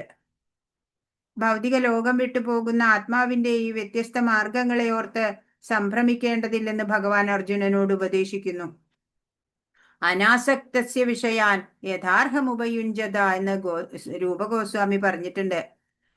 ഭക്തൻ ഭൗതിക വിഷയങ്ങളിൽ അനാസക്തനായി കൃഷ്ണാവബോധത്തോടെ സർവകർമ്മങ്ങളും ചെയ്യണം. യുക്തവൈരാഗ്യം എന്നുള്ള ഈ പ്രക്രിയ ഒരാളെ പരിപൂർണതയിലെത്തിക്കും എന്ന് പറയാണ്. അപ്പൊ ആത്മീയ സാധനകൾ എന്തെല്ലാം ചെയ്താലും ഒരു യോഗിയായിരിക്കലാണ് ശ്രേഷ്ഠം. പരമകാരണ വസ്തുസ്ഥിതിയെ പ്രാപിക്കും എന്ന് 28-ാമത്തെ പറയാണ് ശ്ലോകം. വേദേഷു യജ്ഞേഷു തപസ്സു ചൈവ ദാനേഷു യത് പുണ്യഫലം പ്രതിഷ്ഠം അത്യേതി തത്സർവമിദം വിദിത്വാ യോഗി പരം സ്ഥാനമുപൈതി ചാദ്യം. ഭക്തിമാർഗം സ്വീകരിച്ചതുകൊണ്ട് വേദപഠനം, യജ്ഞാചരണം, ദാനം, കാമ്യകർമ്മങ്ങൾ എന്നിവയാൽ നേടാവുന്ന പുണ്യങ്ങളൊന്നും മനുഷ്യന് നഷ്ടപ്പെടുന്നില്ല. ഭഗവത് സേവനം കൊണ്ട് തന്നെ മേൽപ്പറഞ്ഞ പുണ്യഫലങ്ങളെല്ലാം ഭക്തന് ലഭിക്കുന്നു. കൂടാതെ അവസാനം അയാൾ സനാതനമായ പരമധാമത്തിലെത്തുകയും ചെയ്യും. പറയാണ്, ഭക്തിമാർഗം സ്വീകരിച്ചതുകൊണ്ട് ഒന്നും നമുക്ക് നഷ്ടം വരാനില്ല. യജ്ഞാചരണം, ദാനം, കാമ്യകർമ്മങ്ങൾ, ഇതിന്റെ ഒക്കെ പുണ്യങ്ങള് ഒന്നും നഷ്ടാവില്ല. മറിച്ചോ ഭഗവത് സേവനം കൊണ്ട് തന്നെ മോളിൽ പറഞ്ഞ എല്ലാ പുണ്യങ്ങളും നമുക്ക് ലഭിക്കുകയും ചെയ്യും. പരമധാമത്തില് എത്തുകയും ചെയ്യാം എന്നാണ്. അപ്പൊ ശാസ്ത്ര പഠനം, ദാനധർമ്മം ഇവയ്ക്കൊക്കെ പുണ്യങ്ങളുണ്ട്. യോഗാവസ്ഥ തുടർച്ചയായി ലഭിക്കുന്നുണ്ടോ? അതാണ് നമ്മൾ ശ്രദ്ധിക്കേണ്ടത്. ഓരോ കർമ്മവും ഭഗവാനുമായി ബന്ധപ്പെടുത്താൻ നമുക്ക് സാധിക്കണം. അപ്പൊ പൂജാമുറിയിൽ ഇരിക്കുമ്പോഴും മാത്രം ഭഗവത് ചിന്ത ഉണ്ടായാൽ പോരാ. ഓരോ വിശേഷങ്ങളും ഭഗവാനുമായിട്ട് പങ്കുവെച്ച് ആനന്ദത്തിൽ ജീവിക്കാൻ സാധിക്കുന്ന ഒരവസ്ഥയിലെത്തണം. ബാഹ്യമായ ആചാരാനുഷ്ഠാനങ്ങൾക്കപ്പുറം മനസ്സ് ഭഗവാനിൽ നിർത്താൻ സാധിക്കണം. അപ്പോഴാണ് എന്നും ആഘോഷം, ഉത്സവം. ഭഗവാന് നിരന്തരം ഓർമ്മിപ്പിക്കുകയാണ് അങ്ങനെ ജീവിക്കണം എന്ന്. അപ്പൊ നിത്യ ആനന്ദം ലഭിക്കാൻ യോഗചര്യ തന്നെ വേണം, യോഗ ബുദ്ധി ഉണ്ടാവണം എന്ന് ഭഗവാൻ പറയാണ്. ഭഗവത്ഗീത ഒരു ശുദ്ധ ഭക്തനിൽ നിന്ന് കേട്ട് പഠിക്കണം. ഇപ്പൊ നമ്മൾ ശ്രീല പ്രഭുപാദിന്റെ ബുക്സ് ആണ് അല്ലേ പഠിക്കുന്നത്. ഇപ്പോ 4 പ്രധാന കാര്യങ്ങൾ പറഞ്ഞിട്ടാണ് ഈ അധ്യായം തുടങ്ങിയത്. അധ്യാത്മം, അധിഭൂതം, അധിദൈവം, അധിയജ്ഞം എന്നൊക്കെ അല്ലെ. നശിക്കാത്ത ബ്രഹ്മത്തെ കണ്ട് ഉപാസിക്കുന്നത് അക്ഷര ബ്രഹ്മ ഉപാസന. അതാണ് ഈ ഉപാസനയിൽ ഇരുന്നു കൊണ്ട് ദേഹം വെടിയുന്ന ആള് ബ്രഹ്മത്തെ പ്രാപിക്കുമെന്നാണ് ഭഗവാൻ പറഞ്ഞത്. ഇനി പ്രണവത്തെ ഉപാസിച്ച് ദേഹം വെടിഞ്ഞാലും ക്രമമുക്തി തന്നെ ഉണ്ടാവും. അപ്പോ അനന്യമായിട്ടുള്ള മനസ്സോടെ ആ സത്യത്തെ സമീപിക്കുന്നയാൾക്ക് തീർച്ചയായിട്ടും ആ സത്യത്തെ സുലഭമാക്കാം എന്ന് ഭഗവാൻ പറയാണ്. ബ്രഹ്മാവിന്റെ പകല് പറഞ്ഞു അല്ലെ, ബ്രഹ്മലോകത്തെത്തിയാലും തിരിച്ചു വരണം. യോഗിയുടെ കർമ്മിയുടെയും മരണാനന്തര യാത്രകളെ പറഞ്ഞു അല്ലെ. പ്രകാശത്തിലൂടെയും അന്ധകാരത്തിലൂടെയുമുള്ള ഗതികളെ കുറിച്ച് പറഞ്ഞു തന്നു. എപ്പോഴും ഭഗവാനിൽ മനസ്സ് വെച്ചിരിക്കാൻ കഴിയുന്ന ഒരു യോഗിയായി തീർന്നാൽ മാത്രമാണ് ഒരാൾക്ക് ഇഹത്തിലും പരത്തിലും നിത്യസുഖം ലഭിക്കുള്ളൂ എന്ന് പറയാണ്. അപ്പോ മരണം എങ്ങനെ മംഗളകരമാക്കാം എന്ന് പറഞ്ഞു തന്നു ഭഗവാൻ. ഭഗവത് സേവനത്തിൽ മുഴുകിക്കൊണ്ട് ഒറ്റയടിക്ക് ഈ 4 ആശ്രമ വ്യവസ്ഥകളിലെ കർക്കശ വ്രതങ്ങളെയും പിന്നിട്ടു കളയാമെന്നത്രേ കൃഷ്ണാവബോധത്തിന്റെ മനോഹാരിത. ഇതം വിദിത്വ എന്നതിന് ഭഗവത്ഗീതയിലെ ഈ അധ്യായത്തിലും 7-ാം അധ്യായത്തിലും കൃഷ്ണൻ ഉപദേശിച്ചിട്ടുള്ളത് അറിഞ്ഞിട്ട് എന്നർത്ഥം. ഗ്രന്ഥജ്ഞാനം കൊണ്ടോ മാനസിക വിചിന്തനം കൊണ്ടോ അല്ല ഈ അധ്യായങ്ങളെ ഗ്രഹിക്കേണ്ടത്, ഭക്തന്മാരിൽ നിന്ന് കേട്ടിട്ടാണ്. അപ്പൊ ഭഗവാനെ സ്മരിച്ചുകൊണ്ട് ദേഹം വെടിയുന്നവര് ഭഗവാൻ എൻ്റെ അടുത്തെത്തും അല്ലെ. തുടർച്ചയായി ഭഗവത് സേവനം ചെയ്യുക, മനസ്സും ബുദ്ധിയും ഭഗവാനിൽ ഉറപ്പിക്കാൻ കഴിയുന്ന ഭക്തന് എളുപ്പം ഭഗവാനെ പ്രാപിക്കും അല്ലെ. ഭക്തിയോഗം ഈസി പ്രോസസ്സാണ് എന്ന് പറഞ്ഞു. ഇപ്പൊ ജീവിച്ചിരിക്കുമ്പോ തന്നെ നമ്മൾ അതിനുള്ള പ്രാക്ടീസ് തുടങ്ങണം. അപ്പോ ഈ യോഗമാർഗത്തെക്കുറിച്ച് 9-ാം അധ്യായത്തിൽ പറയുന്നുണ്ട്. ഇനി ജ്ഞാനവിജ്ഞാന യോഗത്തിൽ നമ്മൾ കണ്ടു അറിവിലൂടെ, പിന്നീട് അനുഭവത്തിലൂടെ അല്ലെ പൂർണ്ണ ബ്രഹ്മം പ്രാപ്തി നേടുന്നത് എങ്ങനെ എന്നൊക്കെ നമ്മൾ മനസ്സിലാക്കി. ഹരേ കൃഷ്ണ കൃഷ്ണ കൃഷ്ണ ഹരേ ഹരേ, ഹരേ രാമ രാമ രാമ ഹരേ ഹരേ. വാഞ്ചാകൽപതരുഭ്യശ്ച കൃപാ സിന്ധുഭ്യേവ ച പതിതാനാം പാവനേഭ്യോ വൈഷ്ണവേഭ്യോ നമോ നമഃ. अनंत कोटि वैष्णव वृंद की जय, श्रील प्रभुपाद की जय, गुरु महाराज की जय. ഇന്ന് പറഞ്ഞതിൽ എന്തെങ്കിലും സംശയം ഉണ്ടെങ്കിൽ ചോദിക്കൂ.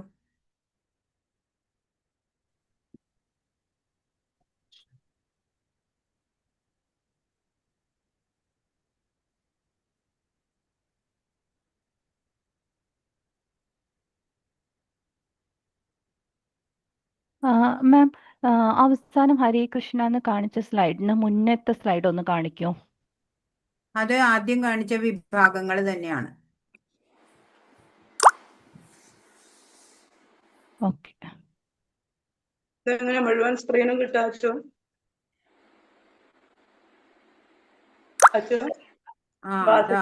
ആദ്യം കാണിച്ചതല്ല, പാർട്ടിസിപ്പൻസ് കൊടുക്കും. ചോദ്യോത്തരങ്ങളാണ് കേട്ടോ. ചോദ്യവും ഉത്തരവും. ബ്രഹ്മം എന്ന് പറഞ്ഞാല് അവിനാശിയും അതീന്ദ്രിയനുമായ ആത്മാവ്. കാണാണെങ്കിൽ കാണാമോ? കാണാം. ബ്രഹ്മത്തിന്റെ ശാശ്വത പ്രകൃതി.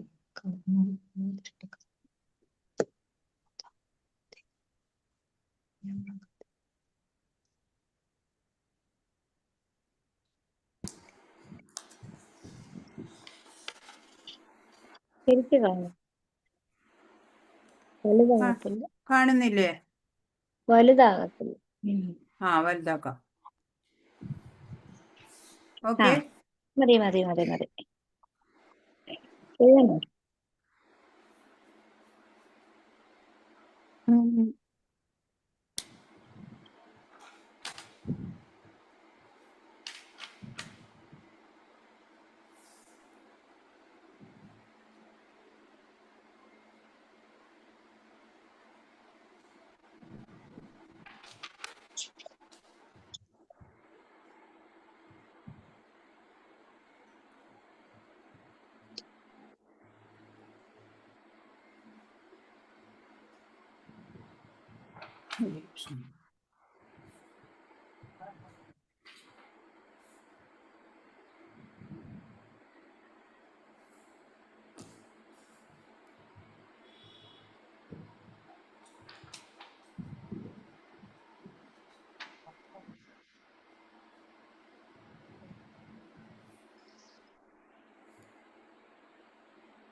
കഴിഞ്ഞോ?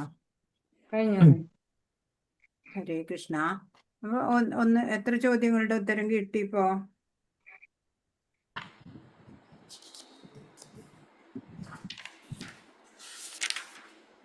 ഒന്ന്, രണ്ട്. എങ്ങനെയാ ഭഗവാനെ ധ്യാനിക്കേണ്ടത്? മൂന്നാമത്തെ ചോദ്യത്തിന്റെ ഉത്തരം എന്താ?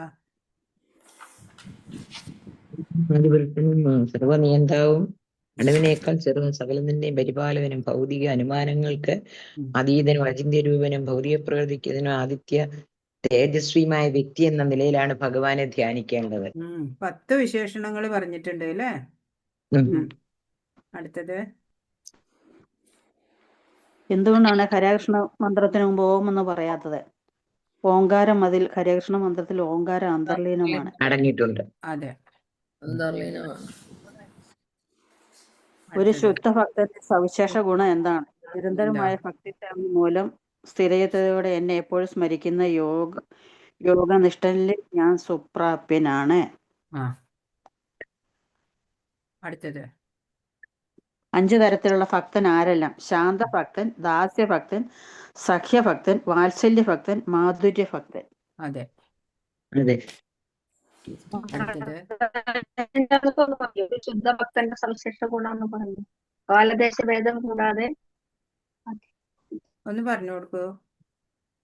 ശാന്തഭക്തൻ, ദാസ്യഭക്തൻ, സഖ്യഭക്തൻ, വാത്സല്യഭക്തൻ, ഭക്തന്റെ സവിശേഷ അഞ്ചാമത്തെ അതല്ല ഒരു ശുദ്ധ ഭക്തന്റെ സവിശേഷ ഗുണം കാലദേശ ഭേദം കൂടാതെ പിന്നെ പറ്റിയത് വ്യതിചലിക്കാതെയും എല്ലായ്പ്പോഴും കൃഷ്ണനെ പറ്റി ചിന്തിക്കുന്നു എന്നതാണ്. ശുദ്ധഭക്തന് കൃഷ്ണനിൽ മാത്രമാണ് ആസക്തി. ശുദ്ധഭക്തനെ നിഷ്കാമൻ അല്ലെങ്കിൽ സ്വാർത്ഥാഭിലാഷങ്ങൾ ഇല്ലാത്തവൻ എന്നാണ് നിർവചിക്കുന്നത്. അതെ. എല്ലായ്പ്പോഴും ഭഗവാനെ ചിന്തിക്കുക, ഭഗവത് സേവനം ചെയ്യുക, അതന്നെ ശുദ്ധഭക്തൻ. അതെ. ഇനി അടുത്തത് മനുഷ്യ ഗണിതപ്രകാരം ബ്രഹ്മാവിന്റെ ആയുഷ്കാലം എത്രയാണ്? 1000 യുഗം. 3,14,44,000 കോടി. അതെ, 1000 ചതുർയുഗം എന്നാണ്. അടുത്തത് കൽപ്പം എന്നാൽ എന്ത്? ബ്രഹ്മാവിന്റെ ഒരു ദിവസമാണ് കൽപ്പം. 1000 ചതുർയുഗങ്ങളുമാണ് എന്ന് എഴുതിക്കോളൂ. അടുത്തത് ബ്രഹ്മാവിന്റെ പകൽ. ഒരു ദിവസമാണ് കൽപ്പം. അടുത്തത് ഭഗവാൻ എങ്ങനെയുള്ളതാണ്? എങ്ങനെയാ? സർവ്വയാപിയും സർവത്തെയും ഉൾക്കൊള്ളുന്നവനുമാണ് ഭഗവാൻ. ധാമം, ഭഗവാന്റെ ധാമത്തെ അല്ലേ ചോദിച്ചിരിക്കണേ? വൃന്ദാവനം എന്ന ഉത്കൃഷ്ടധാമം. അതിനെ പറയണ്ടേ.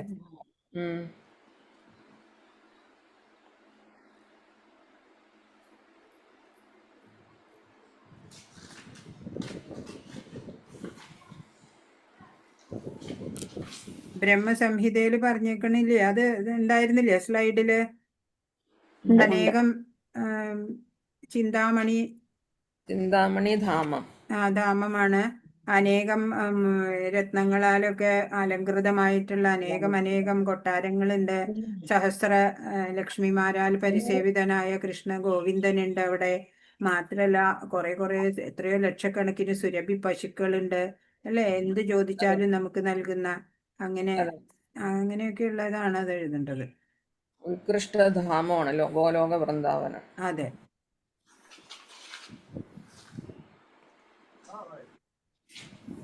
പിന്നത്തെ എങ്ങനെയുള്ളവർക്ക് ഇഹലോകം വിടുമ്പോൾ ഭഗവാനെ പ്രാപിക്കാം? അഗ്നിയുടെയോ ജ്യോതിസിന്റെയോ സാന്നിധ്യത്തിലോ പകലുള്ള ശുഭമുഹൂർത്തത്തിലോ ശുക്ലപക്ഷത്തിലോ ഉത്തരായണ കാലത്തോ ഇഹലോകം വിടുന്ന ബ്രഹ്മജ്ഞാനി ഭഗവാനെ പ്രാപിക്കും. അതെ.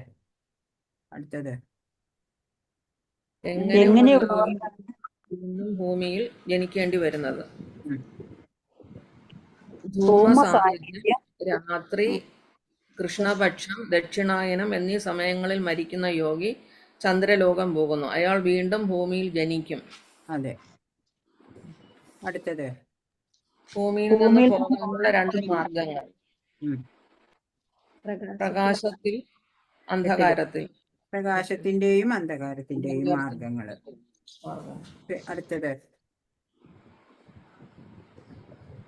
അർജുനന്റെ ചോദ്യങ്ങളും അതിനുള്ള ഉത്തരവും പറയുക. അതൊക്കെ എല്ലാവർക്കും അറിയണതാ അല്ലേ? അതറിഞ്ഞൂടാ. അറിയാ. അർജുനൻ കൊറേ ചോദ്യ പരമ്പരയാ ചോദിച്ചത് അല്ലേ? കൊറേ ചോദ്യം ചോദിച്ചു ഭഗവാൻ. അത് 1, 2, 3, 4 ശ്ലോകങ്ങളുടെ എഴുതിയ ഉത്തരായി. ഇനി എന്തെങ്കിലും? മാതാജി ആ 9ാമത്തെ ശ്ലോകം ഒന്ന് ചൊല്ലി കേൾപ്പിച്ചതാ ഒന്നൂടെ. 9ാമത്തെ ശ്ലോകം. 9 കവിം പുരാണ മനുഷ്യാസിതാരം എന്നുള്ളത് അല്ലേ? ഭഗവാൻ കവിയാണ്. കവി എന്ന് പറഞ്ഞ സർവജ്ഞനാണ് ഭഗവാൻ.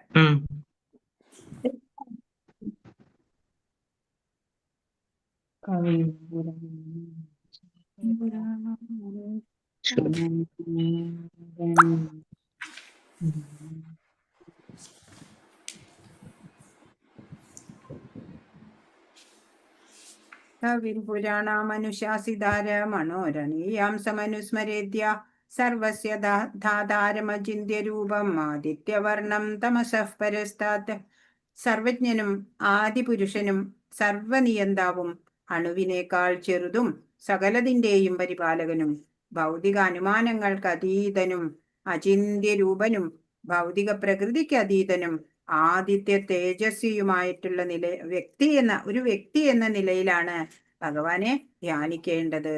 ദിവ്യനും ഭൗതിക പ്രകൃതിക്ക് അതീതനുമാണ് അവിടുന്ന്. ഇപ്പൊ മനുഷ്യ ജീവിതം സമ്പൂർണമാവണം എന്ന് അല്ലെ? സ്വസ്ഥ ജീവിതം വേണം, സ്വസ്ഥ മരണവും വേണം. ഇത് ആത്മീയത കൊണ്ട് മാത്രമേ ലഭിക്കുള്ളൂ.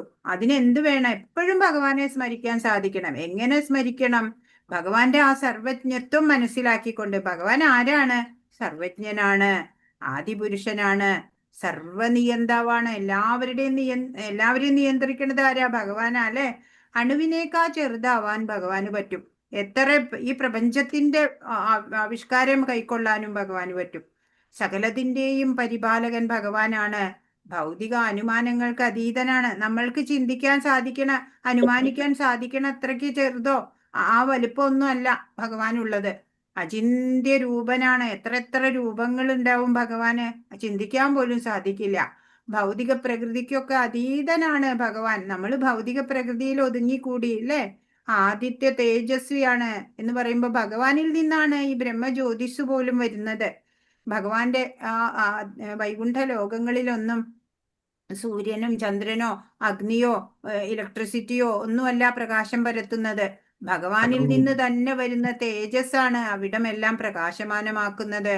അത്രയ്ക്ക് തേജസ്വിയാണ്. അങ്ങനെയുള്ള ഒരു വ്യക്തി എന്ന നിലയിലാണ് ഭഗവാനെ ധ്യാനിക്കേണ്ടത്. അപ്പൊ എല്ലാ ഉപനിഷത്തുക്കളും പറയുന്നുണ്ട് ഭഗവാൻ അരൂപിയല്ല, മറ്റുള്ള അവ്യക്തിഗതവാദികൾ ചിന്തിക്കുന്ന പോലെയല്ല.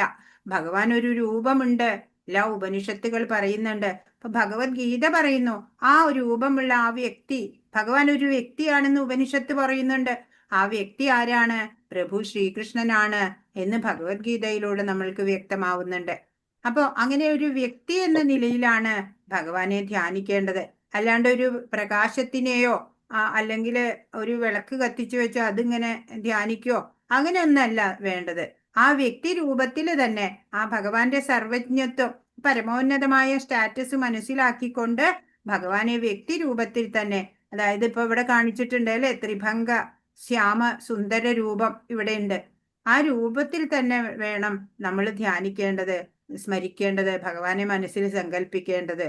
ദിവ്യനാണ് ഭഗവാൻ അല്ലേ? ഭൗതികനല്ല. ഭൗതിക പ്രകൃതിക്ക് അതീതനാണ് ഭഗവാൻ എന്ന് പറയാണ്. ഇപ്പൊ നമ്മൾ ഈ ധ്യാനം എന്നൊക്കെയുള്ളത് ഒരു ഗുരുവിന്റെ അടുത്ത് നിന്ന് പരിശീലിക്കേണ്ടത് തന്നെയാണ്. ധ്യാനിക്കാൻ അല്ലെങ്കിൽ നമുക്ക് ഈ എന്താ പറയാ ഏകാഗ്രതയൊക്കെ കിട്ടാൻ കുറെ പരിശീലനം ആവശ്യമാണ്. അങ്ങനെ ആ ഭഗവാനെ അറിഞ്ഞ ആ ഭഗവാനെ പ്രാപിക്കാം എന്നുള്ള ശ്ലോകമാണ് 9ഉം 10ഉം ശ്ലോകങ്ങളിൽ അത് തന്നെയാണ് പറയുന്നത്. ഹരേ കൃഷ്ണ. വ്യക്തായോ മാതാജി? ഇവിടെ 10 ഇങ്ങനെ ചാർട്ട് കൊടുത്തിട്ടുണ്ട്. 10 ഗുണങ്ങൾ ഇങ്ങനെ കൊടുത്തിട്ടുണ്ട്. അതൊക്കെ ഒന്നും കൂടെ ക്ലാസ് കേൾക്കുമ്പോൾ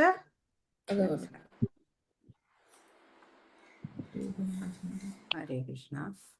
വേറെന്തെങ്കിലും?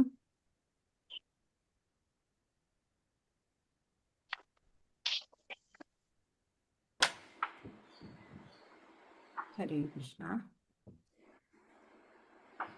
ഹരേ വേറൊന്നുമില്ല. കൃഷ്ണ മാതാജി. എല്ലാവർക്കും പ്രണാമം. ഹരേ ഇന്നലെ എക്സാം കൃഷ്ണ. എഴുതി മാതാജി. എക്സാം ഇന്നലെ എഴുതി. എക്സാം എഴുതിയല്ലേ? ഉം. Okay okay. നല്ല മാർക്ക് മേടിച്ചോ? 18.5 ആ ഓക്കെ. 20.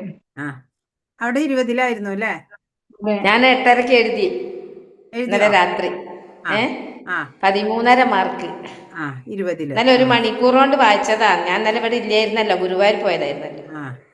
രാത്രി 7 മണിക്കാ കാണുന്നത്. അന്നേരം വായിച്ചു. എന്നാലും പരീക്ഷ എഴുതിയല്ലോ, അത് നന്നായി. എല്ലാവർക്കും നന്ദി. ഹരേ കൃഷ്ണ. പ്രണാമം. പ്രണാമം. നാളെ കാണാം.